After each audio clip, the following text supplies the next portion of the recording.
हाँ जी, शुरू करते हैं। हम लोग इकोनॉमिक्स के मिक्स जो एमसीक्यू हैं वो मैं आपको करवा रही हूँ।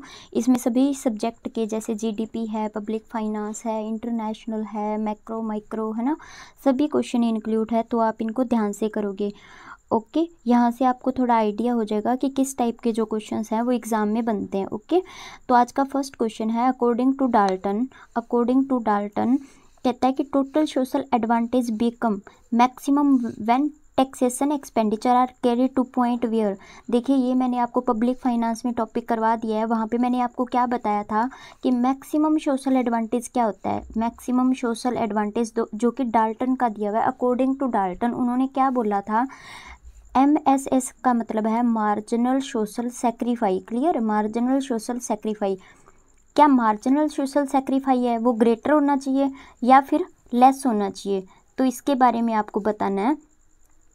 ठीक है, या फिर क्या होना चाहिए, MSS है वो लेस होना चाहिए या फिर MSS है वो इक्वल टू MS भी होना चाहिए, या इनमें से कुछ भी नहीं होना चाहिए। तो इसका जो राइट आंसर है वो कौन सा है, थर्ड राइट आंसर है। क्लियर, इसका जो थर्ड है वो बिल्कुल राइट है। मैंने वहाँ पे आपको बताया था कि मार्जिनल सोशल बेनिफिट जो है, मार्जिनल सोशल बेनिफिट है, ठीक है, वो किसके बराबर होना चाहिए, मार्जिनल सोशल सेक्रीफाई के बराबर होना चाहिए। इसका मतलब जितना आप सेक्रीफाई कर रहे हैं टैक्स की फॉर्म में, उतना हमें बेनिफिट मिलना चाहिए, तो वो बेनिफिशियल होता है। क्लियर, ये था फर्स्ट क्वेश्चन। उसके बाद सेकंड क्वेश्चन है हमारा अकॉर्डिंग जो डीवैल्यूएशन है, डीवैल्यूएशन पता है क्या होता है, डीवैल्यूएशन मतलब मनी के वैल्यू को कम कर देना, ठीक है, डीवैल्यूएट कर देना। ठीक है, तो डीवैल्यूएशन क्या होता है, डीवैल्यूएशन का मतलब होता है कि मनी की वैल्यू को कम कर देना। Will improve the balance of payment, इससे क्या होता है, बैलेंस ऑफ पेमेंट इंप्रूवमेंट होगा। Deficient it sum of elasticity, export की इलासिटी और इंपोर्ट की इलासिटी का सम, ये कॉन्सेप्ट आपने किया होगा, इंटरनेशनल का है। ठीक है, और एक्सपोर्ट और इंपोर्ट है उनका जो सम है, उसकी जो इलासिटी है वो क्या होनी चाहिए, ग्रेटर देन 1 होनी चाहिए, लेस देन 1 होनी चाहिए, या फिर इक्वल टू होनी चाहिए, या फिर वो नेगेटिव होनी चाहिए, क्या होनी चाहिए। तो जो डीवैल्यूएशन है ना, डीवैल्यूएशन करने का तभी बेनिफिट होगा जब दोनों की इलासिटी ज़्यादा होगी। दोनों की इलासिटी ज़्यादा होने का मतलब, अगर डीवैल्यूएशन किया जाता है तो इससे क्या होगा, फ्लक्चुएशंस आएंगे ना। तो डीवैल्यूएशन करने से जो हमारे हैं एक्सपोर्ट इंक्रीज होंगे और इंपोर्ट कम होंगे, तो इनकी इलासिटी ज़्यादा होनी चाहिए, क्योंकि अनइलास्टिक होगी, मान के चलो अनइलास्टिक है, ठीक है, कोई चेंज नहीं आ रहा है, तो फिर डीवैल्यूएशन करने का तो फ़ायदा ही नहीं होगा। इसलिए यहाँ पे जो फर्स्ट आंसर है ना वो बिल्कुल राइट है। क्यों राइट है, बिकॉज ऑफ जो इलासिटी है वो दोनों के सम की जो इलासिटी है वो ग्रेटर देन होनी चाहिए, क्या होनी चाहिए, ग्रेटर देन 1 होनी चाहिए। क्लियर, ये टॉपिक भी हम ना अलग से थ्योरी कर लेंगे प्रॉपरली, नेक्स्ट जो लेक्चर्स मेरे आ रहे हैं ना उसमें हम लोग इस पे डिस्कस करेंगे प्रॉपरली। क्लियर, उसके बाद थर्ड क्वेश्चन है which of the following is measure of dispersion. देखिए, आपने जो स्टैटिक्स के मैंने कुछ टॉपिक करवा दिए हैं, अर्थमेटिक मीन तक मैंने काम करवा दिया है, उससे नेक्स्ट जो वीडियोस है ना वो भी हम करेंगे, क्योंकि मैं अभी आपको वो करवा रही हूँ ना, माइक्रो करवा रही हूँ, तो इसलिए थोड़ा सा डिले हो रहा है। स्टैटिक्स के जो बाकी पार्ट है ना वो भी हम 1 बाय 1 जो है डिस्कस करेंगे। तो आप उसमें ना डिस्पर्सन भी आएगा, तो डिस्पर्सन को मेज़र करने के लिए कौन कौन से मेथड हैं, mean of deviation, variance, range या ऑल ऑफ अबव।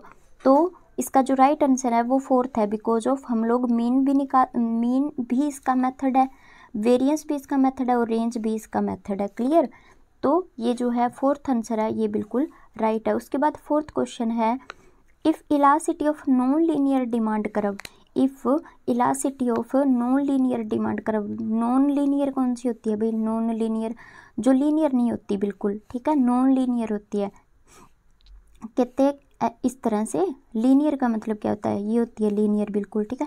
कहते हैं non linear demand curve remain constant through out the slope of the curve, जो इसकी स्लोप है ना नॉन लीनियर की वो क्या होती है, पॉजिटिव होती है, रिमेन अनचेंज होती है, या फिर वेरी करती है पॉइंट टू पॉइंट, या फिर नन ऑफ द अबव। तो इसका जो राइट आंसर है वो क्या होगा, पॉइंट, ये वेरी करती है पॉइंट टू पॉइंट, ठीक है, ये वेरी करती है point two point. Non linear demand curve में क्या होता है, ये वेरी करती है पॉइंट टू पॉइंट।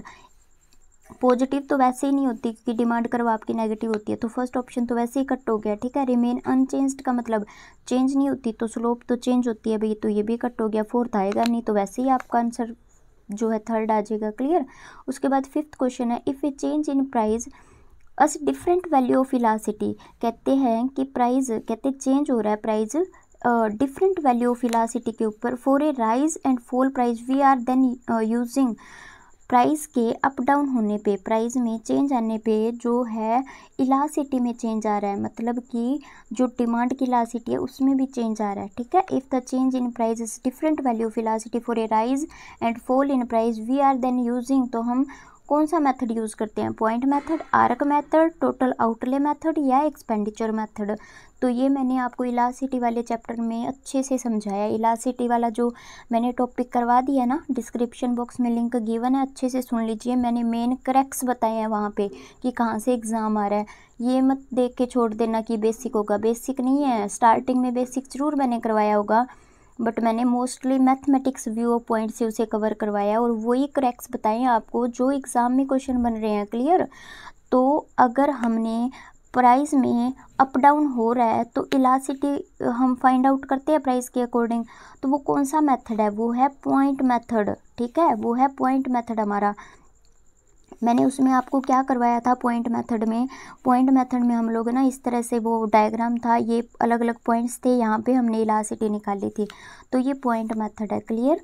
उसके बाद है हमारा sixth question, who give related revealed preference theory. Revealed preference theory किसने दी है, याद करो, बहुत इंपॉर्टेंट पार्ट है ये भी। मेरी जो वीडियोस है कंज्यूमर बिहेवियर थ्योरी पे हम लोग जो है डिस्कस कर रहे हैं, ठीक है। तो कंज्यूमर बिहेवियर जो थ्योरीज हैं, ऑल थ्योरीज, कंज्यूमर बिहेवियर की ऑल थ्योरीज। अब क्या होता है, कुछ स्टूडेंट को नहीं पता होता कि इसमें कौन कौन सी थ्योरी आती है, तो उसमें क्या होता है, डिमांड वाली आ रही है, इलासिटी वाली आ रही है, कार्डिनल आ रही है, ऑर्डिनल आ रही है और अनसर्टेनिटी आ रही है।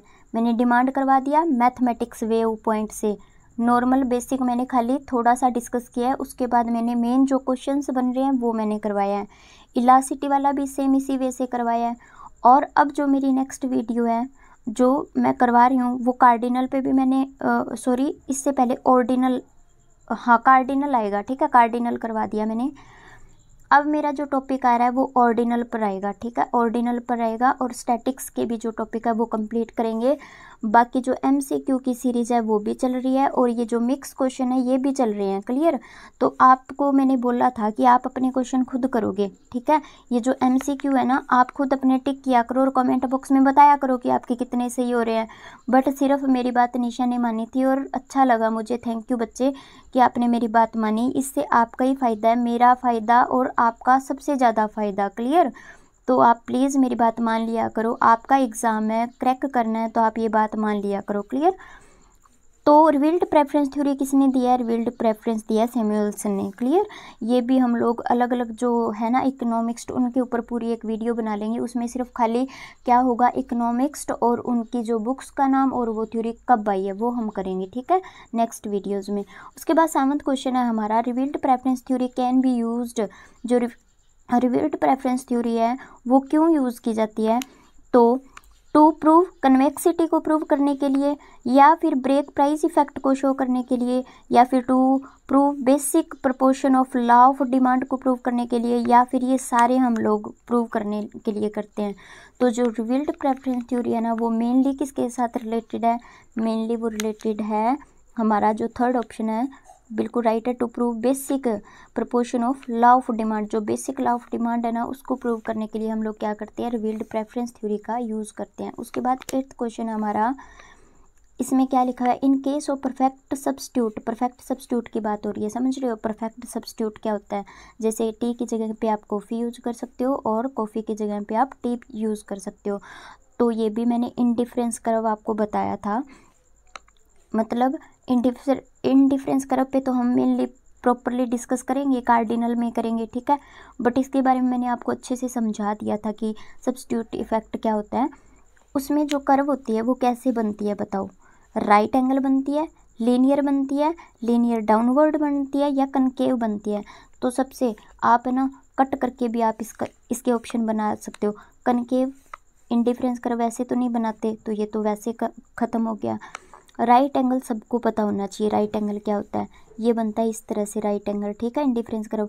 और ये होती है कॉम्प्लीमेंट, कौन सी गुड्स होती है, कॉम्प्लीमेंट, मतलब अगर आप एक्स ले रहे हो तो कंपलसरी होता है वाई लेना, अगर आप राइट शूज़ ले रहे हो तो आपका कंपलसरी होता है राइट शूज़, लेफ़्ट ले रहे हो तो राइट लेना भी कंपलसरी होता है। तो फर्स्ट भी किया, मतलब सब्स्टिट्यूट तो नहीं है। अब बात आ गई लीनियर अपवर्ड या फिर लीनियर डाउनवर्ड, तो यहाँ पे आपको प्रॉब्लम नहीं होनी चाहिए, क्योंकि अगर हमारा डाउनवर्ड होगा तभी आप ऐसे बोलोगे ना कि परफेक्ट सब्स्टिट्यूट है। अगर आप y के अमाउंट को कम करोगे तभी आप x की इंक्रीज़ करोगे ना। अगर मैं अपवर्ड बना दूँ तो इसमें तो दोनों ही इंक्रीज़ हो रहे हैं, तो आपका जो अपवर्ड वाला पोर्शन है वो भी गया, तो हमारा जो थर्ड ऑप्शन है वो बिल्कुल राइट है। क्लियर, तो ये था 8th क्वेश्चन। अब हम बात करते हैं 9th क्वेश्चन के ऊपर। ए रेजिड line is locus of such point where marginal productivity of a factor input is. रेजिड लाइन, इसके बारे में मैंने आपको नहीं करवाया इतना, ये भी हम लोग करेंगे। रेजिड लाइन आपने थोड़ा सा ये देखा होगा, आपने इंडिफरेंस कर्व, फिर आपने रेजिड लाइन इस तरह से कुछ देखी होगी, ये रेजिड लाइन्स होती है, ठीक है। तो ये रेजिड लाइन क्या शो करती है, वेयर मार्जिनल प्रोडक्टिव, वहाँ पे मार्जिनल प्रोडक्टिविटी क्या होती है, फैक्ट्री इनपुट की। फैक्ट्री इनपुट मतलब लेबर, उनकी बात कर लेते हैं हम ना, तो उनकी मार्जिनल प्रोडक्टिविटी क्या होती है यहाँ पे रेजिड लाइन पे बताना आपने, रेजिड लाइन पे क्या होती है। तो रेजिड लाइन का मतलब है कि इससे ज़्यादा प्रोडक्शन करने का कोई फ़ायदा नहीं है। अगर आप ये वाला कम्बिनेशन यूज़ करते हो तो यहाँ पे प्रोडक्टिविटी कम होगी, ये रेजिड लाइन के अंदर फ़ायदा होता है। तो यहाँ पे जो मार्जिनल प्रोडक्टिविटी होती है ना, वो क्या होती है, इक्वल टू 0। मतलब अगर आप रेजिड लाइन से बाहर काम करते हो या ये रेजिड लाइन पे काम करते हो तो यहाँ पे इक्वल टू मार्जिनल प्रोडक्टिविटी 0 होती है, क्योंकि रेजिड लाइन बनाने का यही फ़ायदा होता है कि आपको पता चल जाता है कि प्रोडक्टिविटी जो है इसके बीच बीच में जो है बेनिफिशियल है। क्लियर। उसके बाद हमारा 10th क्वेश्चन है, the following is not the assumption of Pareto optimality, के ऊपर भी हम लोग डिस्कस करेंगे।